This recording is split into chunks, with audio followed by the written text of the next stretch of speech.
안녕하세요. 내가 다닌 팩급 회사 이야기 몇 앞에 BK 김 감독입니다. 네, 오늘은 운전을 하면서 이 영상을 찍게 됐습니다. 일이 있어가지고 오늘은 카메라 앞에 설 시간이 없었습니다. 화질이 조금 안 좋더라도, 오디오가 조금 안 좋더라도 이해를 좀 부탁드립니다. 자, 원래는 이렇게 차에서 찍으면 안 되죠. 왜냐면 시청자 사연을 받아서 찍어야 되는데 시청자 사연이 없어서 오늘도 역시나 제가 다닌 팩급 회사 이야기를 들려드리려고 합니다. 그러고 보니까 저는 정말 정상적인 회사를 다닌 적이 없는 것 같네요. 이번에 들려드릴 이야기는 대표가 팩급이라 팩급 회사가 된 이야기를 해드리려고 합니다. 보통 대표라고 하면 어떤 자신이 세운 회사의 주 종목, 주특기라고 할까요? 그런 것들이 보통 전문가거든요. 근데 지금 제가 다녔던 그 회사 대표는 그런 주종목이 전혀 없었어요. 특기도 전혀 없었고 할 줄 아는 능력이 전혀 없었어요. 그래서 이제 직원들이 하는 말이, 도대체 우리 대표는 전생에 무슨 복을 받아가지고 이렇게 망해야 될 회사를 이렇게 잘 끌고 가고 있냐, 이런 얘기를 정말 자주 했었습니다. 심지어 이전에 다녔던 스타트업 같은 인원이 적은 회사도 아니었고, 그래도 한 30-40명에서 50명 되는 그런 중소기업이었어요. 각 부서마다 바이럴 팀도 있었고, 기획팀도 있었고, 디자인 팀도 있었고, 영상 팀도 있었죠.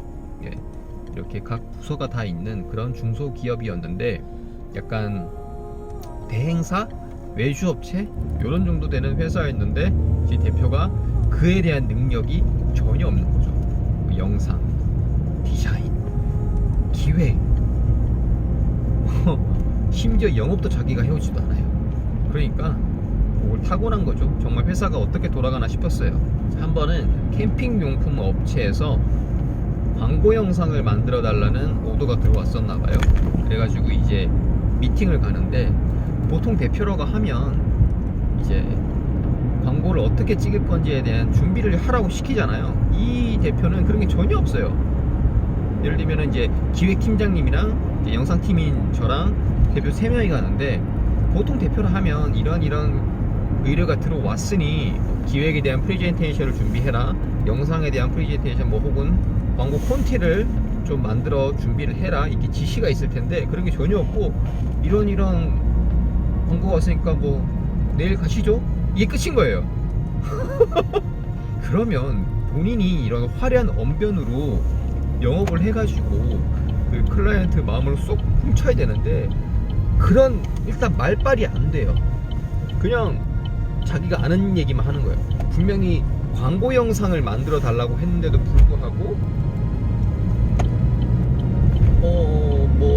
우리는 카페 운영을 잘 해가지고 카페 침투를 어떻게 하고 글을 어떻게 쓰며, 이런 쓸데없는 얘기를 하는 거죠. 정말 말이 안 되는 거죠. 그래가지고 무슨 영업을 합니까? 당연히 그 영상 광고권은 날라갔습니다. 말이 안 되죠. 그러다가 이제 왜 팩급으로 찍혔는지 어떤 사건이 하나 터집니다. 새로운 기획팀장이 들어옵니다. 이 기획팀장이 약간 정치질하는 그런 팀장이었어요. 근데 능력은 전혀 없어요. 오로지 손발이 닳도록 비비는 것과 이런 것밖에 못하는 거죠. 대표 비위만 맞추고요. 업체 미팅을 간다고 하면 무조건 다 된다고 합니다. 해당 팀의 팀장들의 의사는 전혀 묻지도 않고 무조건 다 가능하다고 합니다. 그리고 일을 던져주겠죠. 그럼 그 똥을 누가 치웁니까? 해당 팀장들이 치우겠죠. 항상 그런 식이었어요. 그래서 그렇게 억지로 꾸역꾸역 다 메꾸고 나면, 그럼 그 칭찬은 누가 듣습니까? 다 그 기획팀장이 가져가는 겁니다. 네, 그런 식으로 일이 쌓이기 시작했어요. 그러다가 이게 불만이 조금 쌓일 때쯤에 이제 일이 터집니다. 겨우 입사한 지 6개월 만에 4-5년차 팀장들을 다 제껴두고 그 사람이 이사 타이틀을 달아버립니다. 말도 안 되죠. 그래가지고 제가 팀장들을 다 한 대 모읍니다. 그 사람 빼고. 그래서 이제 얘기를 하게 되죠. 그 팀은 잘 돌아가냐, 아무 문제가 없냐, 이거 어떻게 생각을 하냐. 그런데 거기서 다 나오게 된 거예요. 각 부서마다 다 잘 돌아가고 있는 줄 알았는데 불만들이 엄청 많이 쌓여 있었던 거죠. 그리고 이사를 단 거는 말도 안 된다. 어떻게 달 수도 있죠. 능력 있으면 달 수도 있는데 그래도 각 팀장들이나 오래 다닌 사람들하고는 그래도 상인이 있어야 되지 않냐. 그래도 어떻게 그렇게 마음대로 이사직을 그것도 자기 입으로 달았다고 얘기를 할 수가 있냐. 대표가 이 사람 이사직을 달았습니다가 아니고 저 오늘부터 이사예요 라고 자기가 말한 거예요.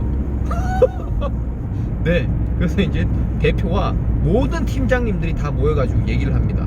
근데 여기서 더 웃긴 거는 이 팀장은 이사직을 주셨으니까 달았죠 라고 얘기를 했고, 이 대표는 자기는 그런 지시를 한 적이 없대요. 야, 어마어마하죠. 그리고 심지어 이제 사내 괴롭힘도 약간 있었나 봐요. 이제 자기가 기획팀장을 달고 있으니까 그 자기 밑에 있는 기획팀원이나 다른 팀원들, 조금 자기보다 나이가 어리고 약해 보이는 사람들한테 엄청 괴롭혔나 봐요. 그 사람들까지 다 들고 일어서게 됩니다. 다 터진 거죠. 그래가지고 이제 수습을 하는데 그 사람들은 나가겠다, 대신에 사내 괴롭힘으로 다 신고하겠다, 이런 식으로 되고 그 사람이 퇴사를 시켜라 막 이렇게 일어나게 됩니다. 그래서 결국에는 그 사람은, 그 팀장은 이제 퇴사를 하게 되고, 그 신고를 하겠다는 사람들도 퇴사를 하게 되는데, 이제 공고사직으로 해가지고 시력급여를 받고 이런 식으로 퇴사를 하게 됩니다. 엄청났던 사건이었어요. 이제 그 회사 내에서는. 그런데 중요한 건 그 대표는 그 일이 지나고 2년이 지난 후까지도 그 팀장을 그리워했어요. 왜냐하면 입 바른 소리만 했거든요.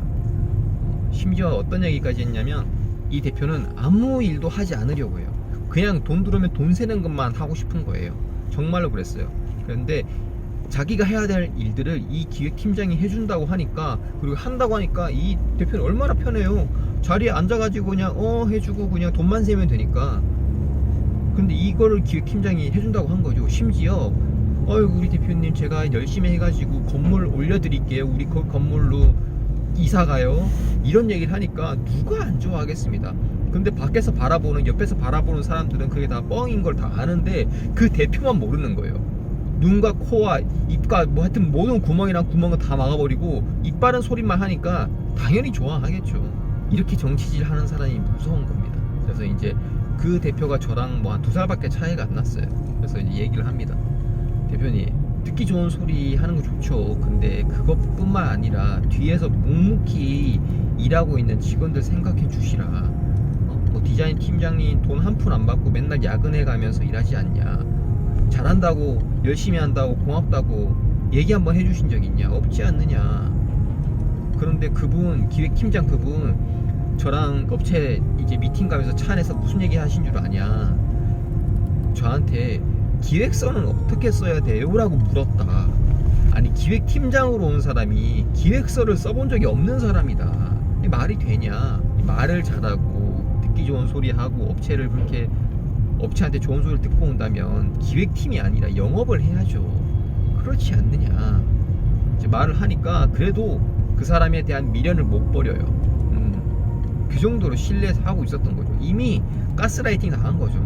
저도 그 회사를 3년 정도 다녔는데, 저는 이제 그전에는 프리랜서 생활을 오래 했고 회사를 이렇게 몇 년씩 다닌 적은 없었기 때문에, 예를 들면 직장인들 대상으로 한 드라마 같은 거 있잖아요. 뭐 미생이나 이런 것들, 그런 것들 보면 좀 공감이 안 됐었는데, 이제 그런 일을 겪고 한 회사를 오래 다니다 보니까 이제 그런 것들이 공감되기 시작하는 거예요. 정치한다는 게 저렇게 하는 거구나. 그리고 남의 기획서를 뺏어간다는 게, 그리고 그 고생한 공을 다른 사람이 채간다는 거를 저는 그때 처음 알았습니다. 그때 처음 느꼈고요. 네. 만약에 그때 제가 그럴 수도 있지, 혹은 내일이 아니니까 상관없어, 에이 더럽더라도 그냥 조금 참자 라고 그냥 버텼으면 아마 그 사람의 판이 됐겠죠. 그리고 그 사람의 회사가 됐겠죠. 더 돌이킬 수 없었겠죠. 아니면 아니다라고 얘기를 해야 되는데 아무도 그러지 않았던 거죠. 심지어 이 대표는 그 바이럴 팀장이 2명인가 3분인가 그랬는데, 그 팀장 중 한 분이 개인적으로 친분이 있는 분이었어요. 오빠 동생 하는 사이였던 거죠. 근데 그 팀장님 부친이 돌아가셨어요. 그러면 그렇게 오래 다닌 회사의 팀장님이고 팀장님이 이전에 지인이었다면은 화환 하나는 보내주는 게 예의 아닙니까? 그런데 갔는데 화환은커녕 아무것도 없는 거예요. 그때 알았습니다. 저 이 대표의 그 인간성이라는 거를. 아무런 능력도 없고.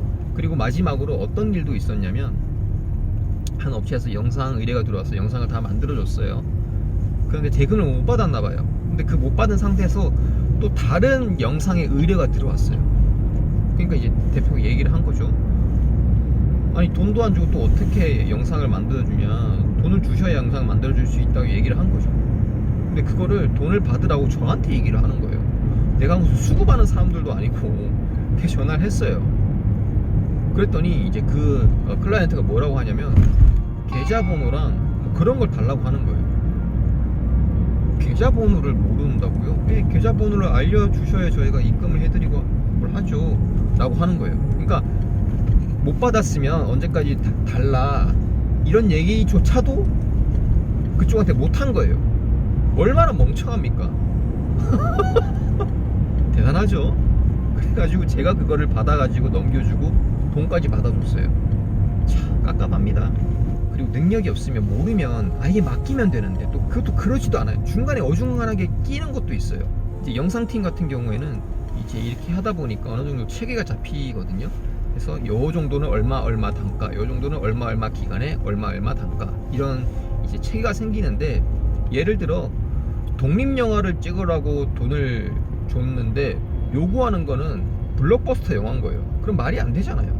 그래서 이제 제가 사무적으로 얘기를 했죠. 클라이언트한테 지금 하시는 부분이 엄청 많습니다. 그래서 그런 부분들을 더 추가하시거나 더 요구하시면은 추가금이 발생하니 대표님과 상의를 하신 후 이제 다시 연락을 주십시오 라고 얘기했는데, 대꾸를 안 해요. 대표가 같은 단체 카톡방에 있었는데도 불구하고 대꾸를 안 해요.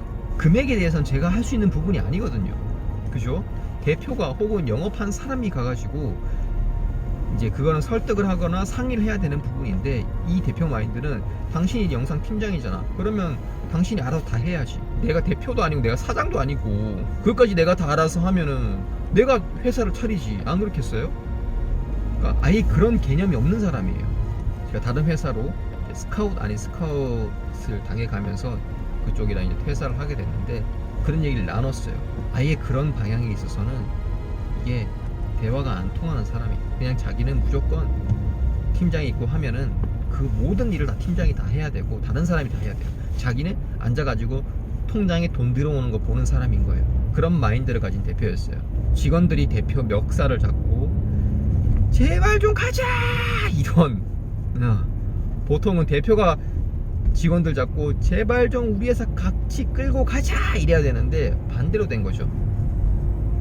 참 씁쓸한. 그런데도 참 그렇게 잘 되고 있는 회사 보면 정말 신기합니다. 만약에 직원들이 없잖아요. 그러면 대표가 그 회사를 끌고 나가야 됩니다. 음식점도 그렇잖아요. 예를 들면 중국집이라고 하면, 만약에 중국집 요리사가 퇴사를 했어요. 그러면 대표가 짜장면 만들고 해야 됩니다. 그 직원 구해줄 때까지. 정말 신기했어요. 와, 무슨 깡으로 저렇게 회사를 차려가지고 이렇게 잘 되고 있을까. 그리고 더 신기한 거는, 그런 사람이 들으면 또 유능한 사람이 들어옵니다. 다른 회사는 유능한 사람, 오래 있는 직원들 뽑아서 난리가 나는데 안달인데, 여기는 신기하게 연봉도 거의 최저치고 주고 막 이랬었거든요. 그런데도 사람들이 잘 들어와요. 이런 거 보면 정말 전생에 아마 나라를 구한 것 같아요. 아무튼 능력 없는 대표가 회사를 잘 꾸려가는 그런 패급 회사 이야기였습니다. 어떻게 여러분들도 공감이 되셨는지 잘 모르겠습니다. 출근하시면서 퇴근하시면서 이렇게 한번 들어보시고, 나도 이런 재밌는 에피소드가 있다, 나도 당신보다 김 감독보다 더 패급 회사를 내가 다녔었다, 이렇게 기억이 나거나 재밌는 얘기가 생각이 나시는 분들은 꼭 사연 전해주시기 바랍니다. 자, 저는 여기까지 할게요. 이상 김 감독이었습니다. 안녕.